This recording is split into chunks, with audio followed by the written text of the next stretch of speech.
పవిత్రపరిచి పరిశుద్ధపరిచి నీ ప్రజల క్షేమం కొరకై ఈ రాత్రి గురించి వాడుకొని మాకు అందరికీ అవసరం దయచేసి మేము పొందమని యేసు క్రీస్తు నామమున ప్రార్థించి వేడుకొనుచున్నాము తండ్రి.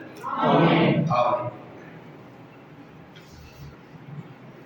పిల్లలు మన దినాల్లో అపోస్తల కార్య గ్రంథం ఇవ్వడం మనం ప్రారంభించాము. అపోస్తల కార్యం అన్నది మొత్తం మనకు 28 అధ్యాయాలు కలిగిన పుస్తకంగా మనకు కనబడుతుంది. దీనిని 3 ప్రధాన భాగాలుగా విభజించుకొని మన ధ్యానాన్ని ప్రారంభించాము. దాంట్లో మొదటి ప్రధాన భాగం ఉన్నది మొదటి 7 అధ్యాయాలు. దానికి ఒక టైటిల్ ఇచ్చాము, యెరూషలేములో సంఘము. అంటే మొదటి 7 అధ్యాయాల వరకు సంఘము యెరూషలేములోనే ఉంటుంది అని అర్థం. 8 నుంచి 12 అధ్యాయాలు రెండవ ప్రధాన భాగం విభజించుకున్నాం. దానికి ఒక టైటిల్ ఇచ్చాము, యోదయ సమరయ దేశాలలో సంఘము. తర్వాత 3వ ప్రధాన భాగం యొక్క 13 నుంచి 28 అధ్యాయాలు 3వ ప్రధాన భాగం. దానికి ఒక టైటిల్ ఇచ్చాము, అన్యుల దేశాలలో సంఘం లేదా భూమి గంతముల వరకు సంఘం. లేదా అపోస్తలుడైన పౌలు గారి ప్రయాణాలు మనం టైటిల్ ఇచ్చుకుని మొదటి ప్రధాన భాగాన్ని ప్రారంభించాం. మొదటి ప్రధాన భాగం ఉన్నది మొదటి 7 అధ్యాయాలు అయితే మన ధ్యానము 3వ అధ్యాయంలో సాగుతుంది. 3వ అధ్యాయం ఎక్కడ? 4వ అధ్యాయము. 4 ఎక్కడ తగ్గింది? 4వ అధ్యాయము. 4వ అధ్యాయంలో సాగుతుంది. 4వ అధ్యాయము మొత్తం మనకి 37 వచనాలు మనకు కనబడుతుంది. 4వ అధ్యాయం మొత్తం మనకి 37 వచనాలు. దీనిని మనము ఈ 4వ అధ్యాయాన్ని 6 భాగాలుగా విభజించుకొని మన ధ్యానాన్ని ప్రారంభించాం. దాంట్లో మరి 4వ అధ్యాయం మొదటి 3 వచనాలు మొదటిసారిగా రాసుకున్నాము. దానికి ఒక టైటిల్ ఇచ్చాము, సత్యము దగ్గర ఎప్పుడు కూడా మతము ఆచారం వస్తుంది అని చూసాం. సత్యం వర్సెస్ మతము లేదా ఆచారం. ఇక రెండవ సంగతి అన్నది 4వ వచనం ఒక్కటి మాత్రమే. దానికి ఒక టైటిల్ ఇచ్చాము, వేగవంతంగా సంఘ విస్తరణ అని రెండో టైటిల్ రెండో సంగతిగా చూసాం. 3వది 5 నుంచి 12 వచనాలు 3వ సంగతిగా రాసుకున్నాం. దానికి ఒక టైటిల్ ఇచ్చాము, దైవిక పునాది. ఆ పునాది యేసువే, ఆయన దగ్గరికి రావాలి అని చదువుకున్నాం. ఇక 13 నుంచి 22 వచనాలు 4వ సంగతి. దానికి కూడా ఒక టైటిల్ ఇచ్చాము, అపోస్తలుల ధైర్యం. అంతవరకు ముగించాం. ఈరోజు 5వ సంగతి మనం ప్రారంభించాలి. ఇప్పుడు 3వ అధ్యాయంలో సంగతి జరుగుతుంది. 3వ అధ్యాయంలో గుడ్డి వాళ్ళు లేపారు. అది ఎలా జరిగిందన్నప్పుడు మామూలు కలిగిన కాదు, యేసు నామం జరిగిందని చెప్పారు. మీరు కూడా వారు స్పందన చెప్పారు. అలా చెప్పిన వాళ్ళు ఎవరున్నారంటే వారు స్పందన చెప్పినప్పుడు మొదటి అధ్యాయం 4వ అధ్యాయం మార్గదర్శనంలో యాజకులు ఉన్నారు, 4వ అధ్యాయం మార్గదర్శనం అధిపతి ఉన్నాడు, సదుకాయ, వీళ్ళందరూ ఉన్నప్పుడు 3వ అధ్యాయంలో వారు స్పందనని పిలిపించినందుకు మాకు సువార్త ప్రకటిస్తామని చెప్పేసి వాళ్ళు తీసుకుని పోయి జైల్లో పెట్టారు. 3వ వచనం. ఆ రీతిగా సత్యాన్ని ప్రకటించినందుకు, సువార్త ప్రకటించినందుకు అపోస్తలులు జైల్లో ఉన్నారు. అయినప్పుడు సువార్త ప్రకటించబడినప్పుడు 5,000 మంది చేరినట్టుగా 4వ వచనం మనం చూసాము. ఆ మర్నాడు జైల్లో నుంచి, ఖైదులో నుంచి అపోస్తలులు తీసుకొచ్చారు. సంఘటన సభను నిలబెట్టారు. మీరు ఏ నామంతో చేశారు, ఏ బలంతో చేశారన్నప్పుడు వాళ్ళు చేసింది చెప్పడమే కాదు, నజరేయుడు యేసునామం చెప్పడమే కాదు, రక్షణ కూడా యేసునామంలోనే ఉంది అని చెప్పారు. కానీ యేసునామం తప్ప ఆకాశం మీద మనుషులు ఏ నామం రక్షణ లేదు. స్వస్థే కాదు, రక్షణ కూడా ఆయనే. ఆ దైవిక పునాది ఆయనే. ఆయన ద్వారా రక్షణ అని ప్రకటించారు. అప్పుడు ఈ యొక్క సన్నిధి సభ వారు ఏం చేశారంటే, ఆ పేతురు యోహాను ధ్యానం చేసినప్పుడు ఆశ్చర్యపడి ఏమన్నారు వాళ్ళు? ఆశ్చర్యపడి విద్యను పనులను చూసి మాకేమే సువార్త ప్రకటిస్తారా వాళ్ళు ఆశ్చర్యపోయారు. ఆశ్చర్యపోయిన తర్వాత ఏం చేయాలో తోస్త వాళ్ళు చేసిన పని బెదిరించి, మీరు ఈ నామాన్ని బట్టి ఎక్కడ సువార్త ప్రకటించుకోవడం బెదిరించి పంపేసినట్లుగా మనం చూసాం. ఇది 4వ అధ్యాయం జరిగిన సంగతి. 22 వరకు. ఇప్పుడు వాళ్ళు బెదిరించి పంపేసిన తర్వాత వాళ్ళు ఏం చేస్తున్నారు? 23 నుంచి ఇక 31వ వచనం వరకు 4వ సంగతిగా రాసుకున్నారు. గమనించండి. 5వ సంగతి 23 నుంచి అపోస్తలుల కార్యములు 4వ అధ్యాయం, 23 నుంచి 31 వరకు 5వ సంగతిగా రాసుకున్నాం. వాళ్ళ చేత బెదిరించబడి వచ్చిన అపోస్తలులు ఏం చేస్తున్నారు? అపోస్తలుల కార్యములు 4వ అధ్యాయం 23 నుంచి 31 రాస్తున్నాము. 5వ సంగతి. దాంట్లో టైటిల్ రాద్దాము, ధైర్యం పొందిన శిష్యులు. ధైర్యం పొందిన శిష్యులు. వాడు బెదిరించి పంపించేశారు, కానీ వాడు ధైర్యపరచబడుతున్నారు. ధైర్యం పొందిన శిష్యులు అని 5వ సంగతి మనం రాస్తాం. ప్రారంభిద్దాము. 23వ వచనం, అపొస్తలుల కార్యం 23. వారు విడుదల నుండి తమ స్వజనులకు వచ్చి ప్రధాన యాజకులను పెద్దలను తమతో చెప్పిన మాట అన్నిటినీ వారికి తెలియదు. వారి విని ఏక మనసుతో దేవునికి దగ్గరగా మనకి, నాదా నువ్వు ఆకాశములను భూమిని సముద్రమును వాటిని సమస్తను కలిగేసిన వాడు, అన్నిటిని ఎలా అల్లరి చేసి ప్రజలందరూ వేదనలు ఆలోచన పెట్టుకొని ప్రభు మీదను ఆయన క్రీస్తు మీదను పూర్వాదులు లేచి అధికారులు ఏకముగా కూడుకొని అని నీవు పరిశుద్ధాత్మ ద్వారా మా తండ్రి నీ సేవకుడైన దావీదు నోట పలికించితివి.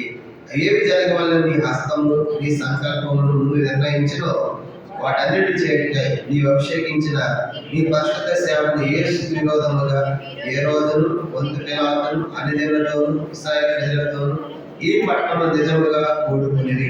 ప్రభువా, ఈ సమయంలో వారి బెదిరింపులు చూచి రోగులను స్వస్థపరచుటకును మీ పరిశుద్ధ సేవకుని యేసు నామముల ద్వారా సూచక్రియలను మహత్కార్యము చేయటకును నీ చేయి చాచి ఉండగా నీ దాసులు బహు ధైర్యముగా నీ వాక్యం బోధించినట్లు అనుగ్రహించు. వారు ప్రార్థన చేయగానే వారు కూడిన చోటు కంపించను. అప్పుడు వారందరూ పరిశుద్ధాత్మ నిండిన వారి దేవుని వాక్యమును ధైర్యముగా బోధించింది. 5వ సంగతి 31 5వ సంగతి, ధైర్యం పొందిన శిష్యుడు. ఇప్పుడు బెదిరించబడినటువంటి వాళ్ళు ఏం చేస్తారంటే విడుదల పొందారు జైలు నుంచి. 23వ వచనం, స్వజనులు అంటే మిగతా అపోస్తలులు పెద్దలు వాళ్ళందరూ వచ్చారు కనుక వచ్చి ప్రధాన యాజకులు పెద్దలు తమతో ఏమని చెప్పారో ఇక్కడ స్వార్థ ప్రకటించుకోవడం ఎలా బెదిరి పెట్టారనే సంగతులు వారు తెలిపిన తర్వాత వాళ్ళు చేసిన పని ఏంటంటే 24వ వచనంలో వారి మీద ఏక మనసుతో దేవునికి పెద్దగా మొదలుపెట్టారు. ఇప్పుడు సువార్త ప్రకటించినందుకు జైల్లో పెట్టి విడిపించబడి బెదిరించబడి వచ్చిన వాళ్ళు పోలీస్ స్టేషన్లో కేసు వేయలేదండి. చెప్పడం ఏం చేశారు? ఇప్పుడు వాళ్ళు వెళ్ళి చెప్పడం ఏంటంటే ప్రభావం అట్లా జరిగింది అని చెప్పేసి కేసులు వేయలేదు. వాళ్ళు చేసే పని ఏంటి? ప్రార్థన చేస్తున్నారు. ప్రభా ఇలాంటి స్వార్థ ప్రకటించాం కనుక దేవాలయం పుట్టివాడు బాగుపడటం, వాళ్ళు చదవటం, ఏ స్నామం జరిగిందని చెప్పడం, మీరు కూడా రక్షణ పొందాలని చెప్పడం. ఏ స్నామం వస్తే కాదు, రక్షణ కూడా ఉంది, మనుషులు ఏ నామం రక్షణ లేదని చెప్పాం. ఇలా స్వార్థ ప్రకటించినందుకు ఇప్పుడు ఇలాంటి పరిస్థితి మాకు సంబంధించిందని దేవునికి అందరూ కూడా ఏక మనసుతో దేవునికి బిగ్గరగా మొదలుపెట్టారంట. కానీ మనకు కూడా ఏం అర్థమవుతుందంటే సువార్త ప్రకటిస్తున్నప్పుడు మనకు కూడా ఎన్నో అభ్యంతరాలు ఉంటాయి. కానీ అభ్యంతరాలు వస్తున్నాయి కూడా. అయితే మరి అపోస్తలులాగా మనం కూడా దేవునికి ఏం చేయాలంట? ప్రార్థన చేయాలి. వాళ్ళు ఏం జ్ఞాపకం చేసుకుంటారంటే ఇది మాకు కొత్తగా వచ్చింది ఏమి కాదు ఈ అభ్యంతరం. యేసు ప్రభు వారు కూడా అభ్యంతరం వచ్చారు. అదే సంగతి చెప్తున్నారు. కింద వచ్చిన ఏమంటున్నారు? అన్ని జనులు అల్లరి చేసి కనుక ఎక్కడ తర్వాత ప్రజలకు గడ్డమైన ఆలోచనలు పెట్టుకొని ప్రభు మీదను ఆయన క్రీస్తు మీదను భూరాజులు లేచి అధికారులు ఏకముగా కూడుకొని అని నీ పరిశుద్ధాత్మ ద్వారా మా తండ్రి నీ సేవకుడైన దావీదు నోట పలికించింది. దానికి ముందే చెప్పాడు, క్రీస్తు మీద భూరాజులు లేస్తారు, అధికారులు లేస్తారు వ్యతిరేకంగా ముందే దావీదు చెప్పాడు. ఎక్కడ చెప్పాడు ఇదంతా? ఎక్కడ చెప్పాడు? 2వ కీర్తన చూడండి. కీర్తన 2వ కీర్తనలో క్రీస్తు మీద యేసు ప్రభు మీద అధిపతులు లేస్తారు, భూరాజులు అందరూ ఏకమై కూడుకొని యేసు ప్రభు మీద వస్తారు అనే సంగతి దావీదు చెప్పాడు. అదే ఆ కీర్తనే వాళ్ళు జ్ఞాపకం చేసుకుంటారు. 2వ కీర్తన మొదటి నుంచి నేను చదువుతాను. మొదటి 3 వచనాలు రాసుకోండి. కీర్తన 2 మొదటి 3 వచనాలు. అన్య జనులు ఏ రాళ్ళు లేపుచున్నారు, జనములు ఏ వ్యర్థమైన దాన్ని తలంచుతున్నవి. మనం వారి పట్లు తెంపుదాము రండి, వారి భాషలను మనందరినీ పారవేయము రండి అని చెప్పుకొనొచ్చు. భూరాజులు యెహోవాను ఆయన అభిషేకునికి విరోధంగా నిలబడుతున్నారు, ఏలికలు ఏకీభవించి ఆలోచన చేయించున్నారు. ఇది యేసు ప్రభువారి గురించి చెప్పబడుతున్నటువంటి మాటలు అన్నమాట. చూడండి అక్కడ భూరాజు 3వ వచనం చూడండి. భూరాజులు యెహోవాను ఆయన అభిషేకునికి విరోధముగా నిలబడ్డారు.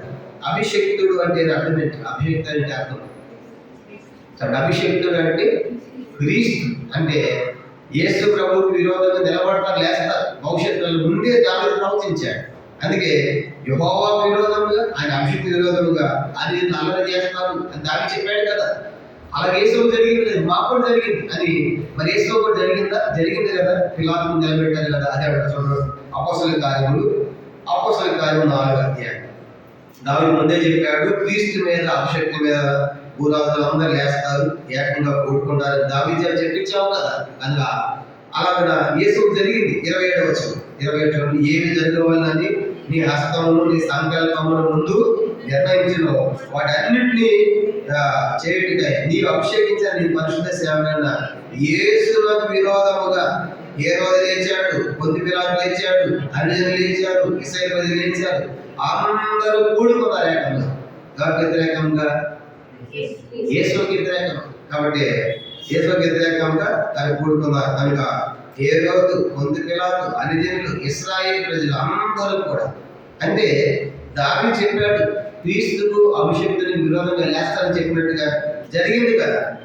అసలైతే హేరోదు పిలాతుని పడదన్నమాట. ఒకరికొకరు శత్రువులాగా ఉన్నారు. కానీ యేసు టైంలో ఎదురేమైపోయారు, శత్రువులు కాస్త ఏమైపోయారు, మిత్రులు అయిపోయారంట. లోక శత్రువులు కనుక శత్రువులు మిత్రులుగా అయిపోయారు. యేసు యొక్క సిలువ శత్రువులు మిత్రులుగా మార్చారు. కానీ ఆ రీతిగా ప్రభు మాకు అభ్యంతరం రావడమే కాదు, ముందే చెప్పాడు దావీదు, యేసుకు ఎట్లా వ్యతిరేక అధికారులు వేస్తారు ఏకంగా. అలా జరిగింది కదా. కానీ ఈరోజు మాకు కూడా ఇలాంటి అభ్యంతరాలు ఉన్నాయి కనుక అందరూ ఏకమయ్యారు అని. యేసుకు వ్యతిరేకంగా ఏ రీతిగా ఆ పట్టణంలో హేరోదు, పొంతి పిలాతు, ఇశ్రాయేలు అనేది అందరూ ఏకమయ్యారు. అలా ఈరోజు మాకు కూడా ఇలాంటి అభ్యంతరాలు ఉన్నాయి అని దాని ముందే చెప్పాడు. అలాగే జరుగుతుందని చెప్పేసి ఆ లేఖ జ్ఞాపకం చేసుకున్నారు. ఇంకేమంటారు? 29వ వచనం, ప్రభువా ఈ సమయం వారి బెదిరింపులు చూచి. కనుక యేసుకు కూడా జరిగింది కదా, నాకు కూడా జరుగుతుంది కనుక. కానీ వాళ్ళు బెదిరింపులు చూడయ్యా, బెదిరించారు కదా.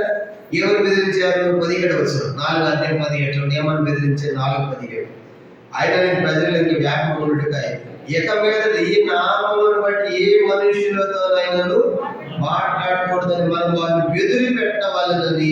చూసారా ఏం చేశారంట? మీరు అక్కడ కూడా యేసునామం, ఈ నామం అంటే యేసునామాన్ని అక్కడ అక్కడ బెదిరి పెట్టారు. కానీ బెదిరి పెడుతున్నారు, ఈ బెదిరింపులు వస్తున్నాయి కదా, అవి చూస్తున్నాం కదా.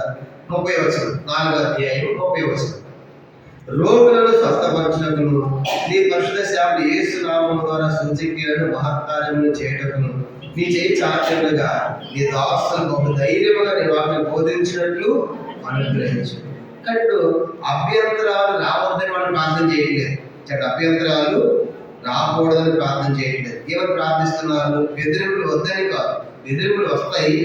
యేసు కూడా వచ్చింది కదా, కోరుకున్నారు కదా, మాకు వస్తాయి. అయితే వాటిని తట్టుకునే ధైర్యం మాకు కావాలి. ఆ బెదిరింపులు, అభ్యంతరాలు అంటే సమస్యలు ఎదుర్కొనే దానికోసం శక్తి మాకు కావాలి. కనుక సమస్యలు రాకుండా ఉండవు, దానికి సమస్యలు వస్తాయి.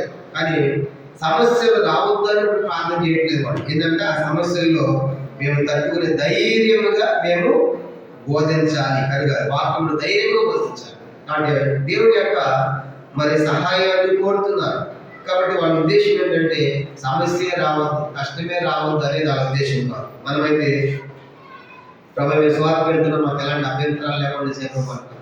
అది మనం ప్రార్థన. వాళ్ళు ఏమంటారంటే అభ్యంతరాలు వస్తే ప్రభావ మేము ధైర్యంగా వాటిని ఏం చేయాలి, ఎదుర్కోవాలి అని వాళ్ళు ప్రార్థన చేస్తారు. కాబట్టి అభ్యంతరాలు రాకుండా ఉంటుంది. ప్రభువు చెప్పాడు కదా, అభ్యంతరం ఎవరు వచ్చిన మనుషునికి శ్రమ అన్నాడు, వస్తాయి. కానీ వాటిని తట్టుకునే శక్తి కోసం మనం ప్రార్థన చేయాలి. ఉదాహరణగా పౌలు గారు కూడా 3 సార్లు ప్రార్థన చేస్తాడు. దేని కోసం చెప్పండి? పౌలు గారి శరీరంలో ఏముందంటే ఒక ముళ్ళు ఉంది. ప్రభా ఈ ముళ్ళు తీసేయంటే మొదటిసారి తీయను, రెండోసారి తీయను, మూడోసారి తీయను. 3 సార్లు ప్రార్థన చేసే వచ్చిన జవాబు ఆ ముళ్ళు తీయనే వచ్చింది. అయితే వచ్చిన జవాబు అంటే పౌలు గారి ప్రార్థన జవాబు ఆనని అర్థం కాదు, వచ్చింది జవాబు. ఏమొచ్చిందంటే ఆ ముళ్ళు ఉంటుంది, దాని పరిపూర్ణమైన శక్తిని నీకు ఇస్తాను, నా కృప నీకు చాలు అన్నాడు. అంటే ఆ ముళ్ళు ఏమిటి? పౌలు గారు ఉంటగానే ఏముంటారు శరీరంలో? ముళ్ళు ఉంటుంది. కానీ ఆ ముళ్ళు ఉంటుంది, కానీ నా కృప నీకు ఇస్తాను, ముళ్ళు తొలగించాలి పౌలు గారి ప్రభు. కాబట్టి కొన్నిసార్లు మన ప్రార్థనలకు జవాబు వస్తుంది, కానీ సమస్యలు ఉంటాయి, ఎప్పుడు ఉంటాయి. గుర్తుపెట్టుకోవాలి, సమస్యలు ఎప్పుడు ఉంటాయి. కానీ ప్రభు వాటిని తట్టుకునే శక్తి నాకు దయచే. పౌలు గారి ముళ్ళు ఉంది, తీయమని అడిగాడు. కానీ ఆ ముళ్ళు తీయని చెప్పావు కదా, దినదినం కృప ఇచ్చావు కదా. నాకు కూడా ఈ సమస్యలు పోవటం లేదు, కొన్ని పోని సమస్యలు ఉంటాయి, ఎప్పుడో ఉంటాయి. కనుక ఆయన వాటిని భరించడానికి, జయించడానికి తట్టుకునే శక్తి మన కోసం మనం ప్రార్థన చేయాలి. యేసు వారు కూడా ప్రార్థన చేస్తారు. లోకాసువార్తలు ఏమనంటే 22 అధ్యాయంలో ఏమంటారు? ప్రభా, తండ్రి నీ చిత్తమైతే గిన్నె నా ఎదురు నుండి తొలగించాడు. మళ్ళా నా ఇష్టముగా నీ చిత్తమే సిద్ధించుగా. ఎందుకు ఆ గిన్నె తొలగించమని ప్రార్థన చేశాడు యేసు అంటే ఆ గిన్నెలో ఆ శ్రమ అంతా కనబడతాం, ఆ పరిస్థితులు కనబడతాం, సిలివేషన్ కనబడుతుంది. ఆయన సంపూర్ణమైన మానవుడిగా, అమ్మో దీన్ని భరించలేనేమో అన్నట్టుగా సంపూర్ణమైన మనిషిగా తొలగించమన్నాడు. మళ్ళీ సంపూర్ణమైన దేవుడిగా ఉన్నాడు. నా ఇష్టముగా నీ చిత్తమే. చూద్దాం సార్ లోకాసువార్త 22 అధ్యాయం 42 వచనం. లోకాసువార్త 22:42. తండ్రి ఈ గిన్నె నా ఎదురు నుండి తొలగించిన నీ చిత్తం అయితే తొలగించు, ఆయన నా ఇష్టము కాదు నీ చిత్తమే సిద్ధించుగా అని ప్రార్థించాడు. ఇప్పుడు యేసు ప్రభువారు ఎందుకు ఇలా ప్రార్థన చేశాడంటే భూలోకంలో యేసు ప్రభువారు భూలోకంలో ఉన్నప్పుడు ఆయన సంపూర్ణమైన మానవుడు, సంపూర్ణమైన దేవుడు. ఇప్పుడు సంపూర్ణమైన మానవుడిగా ఉన్నాడు, గిన్నెను తొలగించమన్నాడు. మన సంపూర్ణమైన దేవుడిగా ఉన్నాడు, నా ఇష్టం నీ ఇష్టం అన్నాడు. ఇప్పుడు అర్థం ఏంటంటే అంటే ఆ శిలువుకి వెళ్ళడానికి సంపూర్ణమైన మానవుడిగా శక్తి చాలదు. అమ్మో అది చాలా కష్టంగా ఉంది అని అనిపిస్తుంది. అది ఏం జరిగిందంట? 43 వచనం. లోకాసువార్త 22:43 చూడండి. అప్పుడు పరలోకం నుండి ఒక దూత ఆయన కనబడి ఆయనను బలపరిచాడు. అంటే యేసు ప్రభువారు ఈ గిన్నె తొలగించమంటే తొలగిపోయిందా? తొలగిపోయింది. గిన్నె ఉంటుంది కానీ అది భరించడానికి శక్తి కోసం దూతను పంపించాడు. అంటే యేసు ప్రార్థన జవాబు రాలేదు అని అర్థం కాదు, జవాబు వచ్చింది, దాన్ని పంపించాడు, దూతను పంపించాడు. అంటే అర్థం ఏంటంటే నేను చెప్పదలసిన కొన్ని సమస్యలు మనకు ఎప్పుడు ఉంటాయి కానీ వాటిని దినదినము దేవుని యొక్క ప్రార్థన ద్వారా మనము శక్తిని అధిగమించాలి. అట్లా యేసు వారు కూడా గిన్నె తొలగించమంటే ఆ గిన్నె తొలగిపోలేదు, కానీ సిలువుకి వెళ్ళాడు. సిలువుకి వెళ్ళాలి కదా, దానికోసం ఆయన వచ్చింది, కానీ సిలువుకి వెళ్ళాడు. కానీ అది మొదటి అలా పౌలు గారి జీవితంలో కూడా ఆ ముళ్ళు పోలేదు, యేసు వారికి కూడా ఆ గిన్నె సిలువు తొలగిపోలేదు. అలాగా మన జీవితంలో కొంచెం పోవన్నమాట. అందుకే వాటి కోసం మనం ఏం చేయాలంటే దినదినం కూడా ప్రభు శక్తి కోసం మనము ఆయన మనము పొందాలి. అది మనం ప్రార్థన చేయాలి. కానీ ఇప్పుడు వాళ్ళ ఉద్దేశం ఏంటంటే బెదిరించబడి వచ్చిన తర్వాత అందరూ కలిసి ప్రార్థన చేశారు. దావీదు చెప్పాడు ముందే, యేసు వారికి విరోధంగా కూడా ఇలా కూడుకున్నారు, అలా మా కూడా కూడుకున్నారు. కాబట్టి ఇప్పుడు ఈ సమస్యలు వస్తున్నాయి, సమస్యలు వద్దని కాదు, కానీ ఆ సమస్యలో మేము తట్టుకుని ధైర్యంగా నీ యొక్క వాక్యం బోధించినట్లుగా మాకు శారీకరించేది ప్రార్థన చేశారు. 31 వచనం చూడండి, ప్రార్థన జవాబు వచ్చింది. 31 వచనం. వారు ప్రార్థన చేయగానే వారు కూడి ఉన్న చోటు కంపించెను. ప్రార్థన చేస్తే కంపించిందండి. అప్పుడు వారందరూ పరిశుద్ధాత్మ నిండిన వారే దేవుని వాక్యం ధైర్యంగా బోధించారు. వాడు ప్రార్థన చేయగానే చిన్నపాటి భూకంపం వచ్చిందంట. భూమంతా కదిలి. అంటే అర్థం ఏంటి? ప్రభు నేను మీతో ఉన్నాను అని చెప్పండి. ఇంకా భూకంపం రావడం అర్థం ఏంటి? కనుక దేవుడు జవాబు ఏంటంటే మీతో ఉన్నా అని ప్రార్థన చేయగానే భూమి కంపించినప్పుడు వాళ్ళు అర్థమైపోయింది, ప్రభు మనతో ఉన్నాడని. పరిశుద్ధాత్మ నిండిన వారే దేవుని వాక్యం ధైర్యంగా బోధించారు. ఆ రీతి వాళ్ళని భయపడ్డారు. అందుకే మనం ఏమంటే తెలుసుకున్నాం 20 నుంచి 31 వరకు ధైర్యం పొందిన శిష్యులు అని ప్రార్థన అన్ని టైటించారు. దీంతో మనకు 5వ సంగతి ముగించబడింది. 5వ సంగతి ఇంకా 6వ సంగతి అన్నది 32 నుంచి 37 వచనాలు. అపోస్తల కార్యములు 4వ అధ్యాయము 32 నుంచి 37 వరకు 5వ సంగతిగా రాసుకుంటాం. దానికి కూడా ఒక టైటిల్ ఇద్దాము, ప్రేమ ఐక్యతల ప్రత్యక్షత. ప్రేమ ఐక్యతల ప్రత్యక్షత కలిగిన సంఘం. ప్రేమ ఐక్యతల ప్రత్యక్షత అని రాసుకున్నాం. అపోస్తల కార్యం 4వ అధ్యాయము 32 నుంచి 37 దాకా 6వ సంగతి, ఆఖరి సంగతి ఈ అధ్యాయానికి ప్రేమ ఐక్యతల ప్రత్యక్షత అని రాసుకున్నాం. ఆ సంఘం ప్రేమతో ఐక్యతతో గొప్ప ప్రత్యక్షతలో సాగుతున్నట్టుగా మనకు కనబడుతుంది. చూడండి, ఇప్పుడు 32వ వచనం అపోస్తల కార్యములు 4వ అధ్యాయం 32 చదవము. విశ్వసించిన వారందరూ చదవండి. ఏక హృదయమును ఏకాత్మయ గలవారు ఉండేది, ఎవరిలో కలిగిన వాటిని ఏది తనదని అడుపనలేదు, వారి కలిగినంత ఇవన్నీ సమిష్టిగా ఉండేది. దేశం నమ్మిన వాళ్ళందరూ ఎట్లా ఉన్నారంట? ఏక హృదయం, ఏక ఆత్మ. తర్వాత వారు కలిగింది ఎవరు కూడా ఇది నాది అనుకోవట్లేదు. మనం ఏదో పంచిపెట్టేవారు ఇప్పుడు ఏం చేస్తారు అంటే ఇది నాది అని బ్యాగ్లో పెట్టేసుకుంటాం, పట్లాడుకుంటారు కొన్నిసార్లు. ఒకే కలర్లో ఉన్నాను, ఇది నాది పట్లాడుకుంటాం. కొన్ని నీది అంటారు కూడా ఎంత కష్టం నీది అనాలని. ఇప్పుడు వాడు ఎట్టున్నారండి ప్రారంభ సంఘంలో అందరు నాది అనుకోవట్లా, అది అంతా మనది. చూసారా, అంటే ఒకే కంచము కానీ ఒకే భోజనం లాగా ఎట్లా ఉన్నారు, అంత ప్రేమతో నాదే ఏది కూడా తను అనుకోకుండా అందరూ కూడా సమిష్టిగా ఉంచుకున్నారు, కలిసి ఉంటున్నారు, కలిసి కూడా తింటున్నారు. ఎంత గొప్ప ఆధిక్యత. 33వ వచనం 33.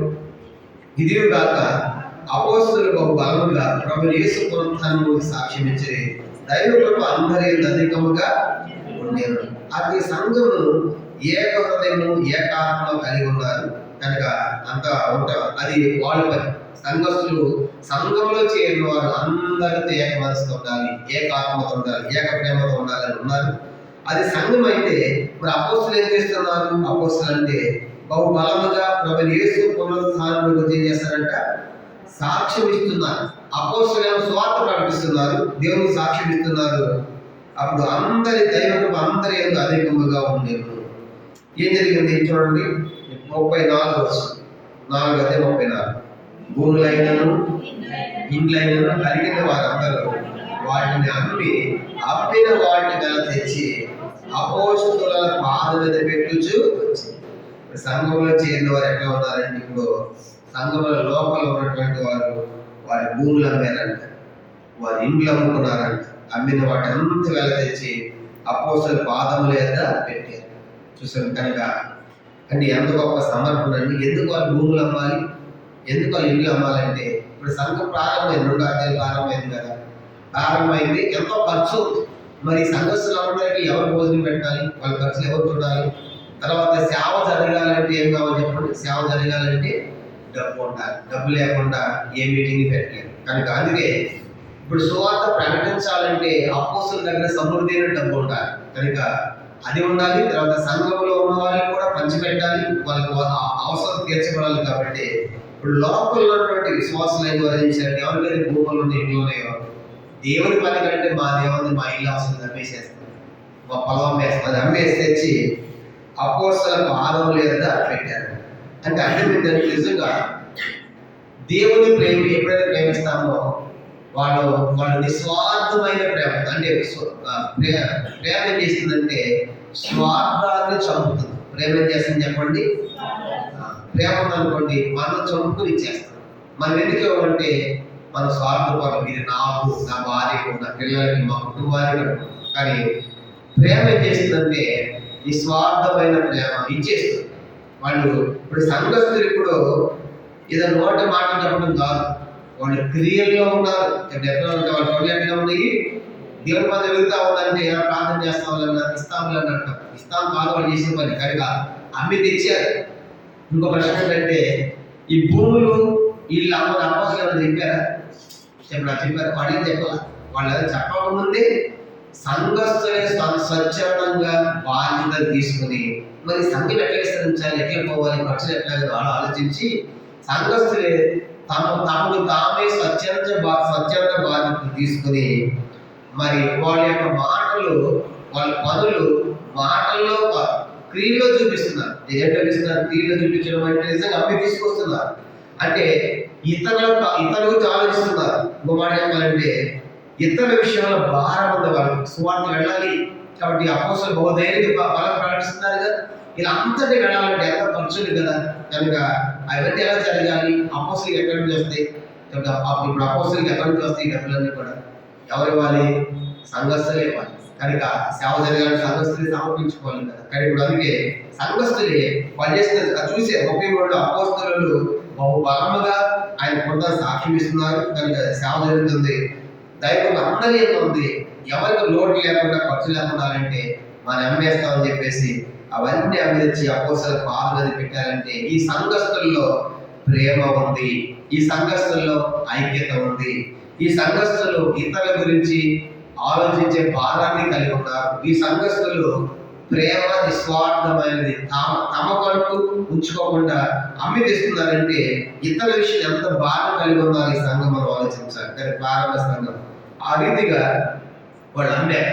కానీ మనం కూడా దేవుని సంబంధమైన వాటిలో ఎన్నోసార్లు మనం నోటితో చెప్తాం, చేస్తామని అంటాం. కానీ మనం నోటితో చెప్పడం కాదు, క్రియలో ఉండాలంట. యాకోబు పత్రిక 2 అధ్యాయం. మనం దేవుని కోసం చేసేవి నోటితో చెప్పడం కాదు కనుక అది క్రియలో ఉండాలి అంటాడు. యాకోబు పత్రిక 2 అధ్యాయం 14 నుంచి 18 వచనాలు చదువుతున్నాను. యాకోబు పత్రిక 2 అధ్యాయం 14 నుంచి 18 వచనాలు. నా సహోదరులారా, కీళ్ళు లేనప్పుడు ఎవడైనా తనకు విశ్వాసం కలదని చెప్పినట్లా ఏమి ప్రయోజనము? అటు విశ్వాసం అతను రక్షింపగలదా? సహోదరుడైనను సహోదరులైనను దిగంబరులైనను ఆనాటి భోజనం లేక ఉన్నప్పుడు వీళ్ళు ఎవరైనా చేయడం కావాల్సిన వాటి ఇయ్యక సమాధానంగా వెళ్ళి చలి కాచుకొని తృప్తి పొందడని చెప్పినట్లా ఏమి ప్రయోజనము? ఆ విశ్వాసము క్రియలు ఏంటంటే ఒంటిగా ఉన్నది వృతమైన గమనించామంటే క్రియలు లేని విశ్వాసం అవుతాం.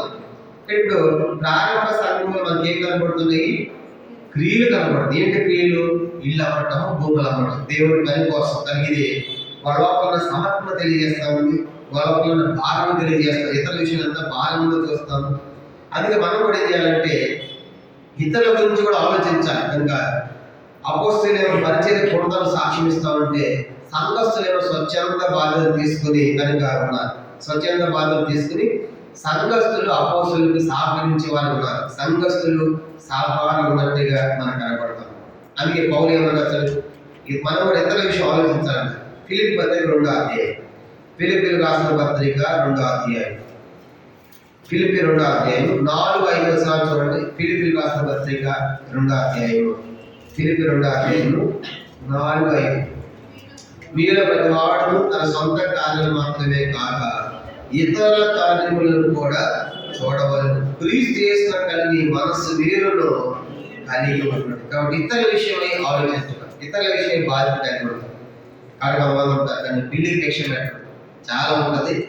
అసలు దేవునికి ఎవరు ఈ మిగతా వాళ్ళు కూడా ఎవరు అనమాట. పిల్లికి భిక్ష పెట్టడం నీకు ఎంతో వస్తుంది, దాంట్లో దేవునికి ఎంత ఇస్తున్నాం, దేవుని పని కోసం ఎంత ఇస్తున్నాం. లేదంటే అవసరంలో ఉన్న వారి గురించి ఇతర విషయంలో మనకి ఏ భారం ఉంది మనం కలిగి మనం జీవించాలని కోరుతున్నారు. అది ఈ సంఘస్థులు ఎట్లా ఉన్నారంటే వాళ్ళు ప్రేమతో ఉన్నారు, తర్వాత సమర్పణతో ఉన్నారు, స్వార్థము లేకుండా స్వార్థాన్ని చంపుకుని ప్రేమతో వాళ్ళకున్న భూములు ఇండ్లన్నీ అమ్మి ఎవరు చెప్పకముందే అడగకముందే వాళ్ళు స్వచ్ఛందంగా తమను తామే దేవుని కోసం సమర్పించుకున్న వారికి మనకు కనబడుతున్నారు. ప్రారంభ సంఘం చూడండి. అపోస్తలుల కార్యం 4 అధ్యాయం. ఇంకేం జరుగుతుంది? అలాగూ ఈ సంఘము అలాగూ కొనసాగుతూ ఉంది. అప్పుడు ఏం జరిగిందంట? 35 వచ్చింది. వారి ప్రతి వారికి వారి అక్కర కొలది మంచి పెట్టిన కనుక వారిలో ఎవరికి వధువలేకపోయారు. ఇచ్చినంత కూడా వదిలి సమస్య పెట్టుకున్నారు, కలిసి ఉంటున్నారు, కలిసి ఉంటున్నారు, ఎవరికి ఏది కావాలో తీసుకున్నారు, పంచి పెట్టున్నారు, ఎవరికి వధువు లేదట. అంటే ఎంత ప్రేమగా ఉన్నారో చూడండి. ప్రారంభ దినాల్లో 1964 తిమోతిలో చెప్పాడు. ఆయన ఇబ్బందిలో ఉన్నప్పుడు 1964 సంవత్సరం టైంలో ఉన్నప్పుడు ఉన్న పరిస్థితులు చెప్పేవాడు. ఆయనతో నేను 6 సంవత్సరాలు ఉన్నాను. ఒకసారి టైంలో ఉన్నప్పుడు లోపల టౌన్ పెట్టి లాంటివి ఉండేవి కనుక ఆ పెట్టి లాంటి ఉన్నప్పుడు ఎవరికైనా 2 వస్త్రాలు కనుక జతలు వస్తే బట్టలు పరిస్థితికి వెళ్తాం కదా, అవి ఇచ్చారనుకోండి. పక్కన సహోదరులు లేకపోతే ఈ దైవ సేవ చూసి ఆయన బయటకు వెళ్ళినప్పుడు ఏం చేసేవాడంటే ఈ 2 జతల్లో ఒక జత పట్టుకుని ఆయన పెట్టి మీద పెట్టేవాడు, పెట్టి పైన పెట్టేవాడు. అంటే ఎవరు ఇచ్చారు కూడా ఆయనకి తెలియదు అనమాట. ఈయన బయటకు వెళ్ళి వచ్చేటప్పటికి ఆ పెట్టి మీద ఏముంటాయి? బట్టలు. అబ్బా ఎవరు ప్రభు ఇచ్చారు ఈయన పక్కన ఆయన ఇచ్చినట్టు కనుక అది తెలియదు అనమాట. మనం మీద ఏం చేస్తాం? బట్టలు ఇవ్వాలంటే ఫోటో కొట్టండి, వాట్సాప్లో పెట్టండి, ఏం సమర్పించుకున్నారు, మనకి ఇది కావాలి. వాళ్ళు ఆ రీతిగా పెట్టి మీద పెట్టి వెళ్ళిపోయిన తర్వాత ఆయన వచ్చిన తర్వాత చూసి ప్రభు ఎంత గొప్ప దేవుడు నాకు ఇచ్చిన స్తుతించి అది తీసుకునేవాడు. అట్లాంటి దినాలు చెప్పేవాడు. అంటే 2 ఉంటే ఒకటి ఏం చేసేవాడు? తప్పనిసరిగా అవసరం ఉన్న వాళ్ళకి ఇచ్చేవాడు. మనం 10 ఉన్నా కూడా సంఘం లేదని ఈ దినాలు ఉన్న సంఘంలో పరిస్థితులు 10 మంది అప్పుడు ఇచ్చినారనమాట. పైసా దారం పిల్లికి భిక్ష పెట్టదు ఎంత ఉంటుంది. ఇప్పుడు ఈ దినాలు ఉన్న సంఘస్థులు, ఆ దినాల సంఘస్థులు ఒకటి ఉంటేనే ఒకటి ఇచ్చేసేవాడు. ఇప్పుడు 20 దినాల్లో కూడా పరిస్థితి ఎట్లుందంటే పెట్లు పగలొట్టి ఎత్తుకొని పోతున్నారు లోపలికి కూడా. ఇప్పుడు అటువంటి పరిస్థితి. కనుక ఒకప్పుడు ఎట్లా ఉన్న సంఘం ఇప్పుడు ఎట్లా తయారైంది చూడండి. కనుక ఇప్పుడు పెట్లు తాళం వేసిన ఆపలేదు. విలువైన వస్తువులు అందుకే ఎప్పుడు లేదు క్యాంపులో సెల్ ఫోన్లు జాగ్రత్త, విలువైన తేవద్దు ఎందుకు? కనుక దొంగలు ఉన్నారు వచ్చేసారు. చూసారు ఇలాంటి కాలం వచ్చేసి. అంటే ప్రారంభ సంఘం చూడండి అంత ఒక్కటిగా ఉంచుకుని కలిసి ఉండడం అది ఆ సంఘం అయితే అట్ట ప్రేమతో ఉంది. ఎవ్వరు కుదురు లేకుండా పంచుకుంటారు కానీ తింటున్నారు. అట్లా ప్రేమలో వర్ధిల్లే సంఘంగా మనకి ప్రారంభ సంఘం కనబడుతుంది. 36 వచ్చిన అపోస్తలుల కార్యము 4వ అధ్యాయం 36 చదువు. 36 చూడండి. కుప్రలో పుట్టిన లేవీయుడు యేసేపు ఒకడు ఉన్నారు. ఇతనికి అపోస్తలులు హెచ్చరిక పుట్టిన అర్థమించు బర్నబా అని పేరు పెట్టి ఉండేది. ఇతను భూమి కలవాడే ఉండి దాన్ని నమ్మి దాన్ని నిలబెట్టి అపోస్తలుల పాదముల యొద్ద పెట్టాను. గమనించామండి. ఇప్పుడు అట్లాంటి పరిస్థితుల్లోనే బర్నబా అనే ఆయన కూడా ఇతడు లేవీయుడు. చెప్పండి ఏ వంశం అంతా అతడు లేవీయుడు. మందరూ సేవ చేసేవాడు కదా. వాళ్ళు కుప్ర అనేటువంటి ఒక ద్వీపంలో స్థిరపడ్డాడు. ఆ కుప్రని చూడండి అక్కడ దీని మ్యాప్ ఉంది కదా, మ్యాప్ లో చూపిస్తాడు. కుప్ర కనబడుతుంది. ఇది కుప్ర ద్వీపం కనబడుతుంది కదా. ఈ కుప్ర ద్వీపం ఎవరు? బర్నబా సముద్రం అంటారు. కుప్ర కనబడుతుంది కదా. ఇది మధ్యధరా సముద్రంలో కుప్ర అనేటువంటి ఒక ద్వీపం అనమాట. ఇప్పుడు అది ఆ ఊరు అనమాట. ఎవరిది? బర్నబా. కనుక యెరూషలేములో సేవ చేసే లేవి వంశానికి చెందిన వాడు. అప్పుడు పాలు చెదిరిపోయినప్పుడు మొత్తానికి ఆ లేవి అక్కడ పోయి కొంతమంది అక్కడ ఆయన పుట్టాడు అనమాట. ఆయన సొంతూరు. కనుక బర్నబా సొంతూరు ఏం చెప్పండి? కుప్ర. పౌలు గారి సొంతూరు ఏది? పౌలు గారి సొంతూరు తార్సు. కాబట్టి ఇప్పుడు ఆ కుప్ర దేవాలు పుట్టిన ఏంటంటే ఏముందంట? భూమి ఉందంట. చూడండి అతడు 37వ వచనం. ఇతడు భూమి గలవాడే ఉండి దాన్ని నమ్మి దాన్ని ఎలా తెచ్చి అపోస్తలుల పాదముల యొద్ద పెట్టాడు. అంటే ఇతడు కూడా భూములకి ఇతడు అమ్మేశాడు. ఇతడు అమ్మేసి సేవ జరగాలని చెప్పేసి. అయితే అతనికి ఏం పేరు ఉందంటే యోసేపు. అసలు పేరు యోసేపు, కానీ అతనికి ఏం పేరు పెట్టారంటే బర్నబా అని పెట్టారు. అంటే ఎందుకు ఆ పేరు పెట్టారంటే పైన పుట్టినట్టు ఒకటేసి కింద ఏముంది? ఆదరణ పుత్రుడు. ఎట్లాంటి వాడు అంటే ఆయన అంటే సంఘంలో ఎవరైనా బాగోపోతే అతను ఏం చేస్తాడు? ఆదరిస్తాడు. కొత్తగా వస్తే ఏం చేస్తాడు? పరిచయం చేసిన ఆదరిస్తాడు. సరే ఈ దినాల్లో మన సంఘాలు అన్నిటి కూడా ఓడి పెట్టాలి. బర్నబాలు కావాలేడు కనుక సంఘాలు అంటే ఎవరు? ఆదరించేవాడు, చెదరగొట్టేవాడు కాదు, పొడిచేవాడు కాదు, ఎల్లగొట్టేవాడు కాదు. కనుక ఈ దినాల్లో బర్నబాలు పొదువైపోయాయి. సంఘంలో ఆదరించేవారు లేరు. వచ్చిన వాళ్ళు ఆదరించకపోగా సూటిపోటి మాటలు పొడవటము, ఇబ్బంది పెట్టడం, వెళ్ళగొట్టడం చేసే పరిస్థితి ఉంటుంది. కానీ ఆ బర్నబా పేరు అయ్యాను అందరూ ఆదరిస్తాం, అందరూ ప్రేమిస్తారు. పేరు యేసేపు కాదు, బర్నబాను పెట్టారు. అంత గొప్ప ఆదరించే మనిషి కనబడతాడు. అలాగే అతడు గొప్ప సమర్పణ కలిగిన వాడు. ఎట్లా అంటే ఆయన గొప్ప సమర్పణ కలిగిన వాడు. ఇతను ఏ వంశం చెప్పుకున్నాము? లేవీయుడు. కనుక కానీ లేవీయులు భూమిని అమ్మకూడదు. ఇది ఏం చేశాడు? భూమిని అమ్మాడు. లేవియాకాండం 25వ అధ్యాయం. లేవీయులు దేవుడు చెప్పాడు మీరు భూమిని అమ్మకూడదు. లేవియాకాండము 25వ అధ్యాయము 23వ వచనం. లేవియాకాండం 25వ అధ్యాయము 25వ అధ్యాయము 23వ వచనం చదువుకుంటాము. లేవియాకాండం 25-23 చదవండి. భూమిని శాశ్వత విక్రయము చేయకూడదు. ఆ భూమి నాదే, మీరు కాపును పరిచయం. భూమిని అమ్మకూడదు అంట. మరి భూమిని ఏం చేశాడు?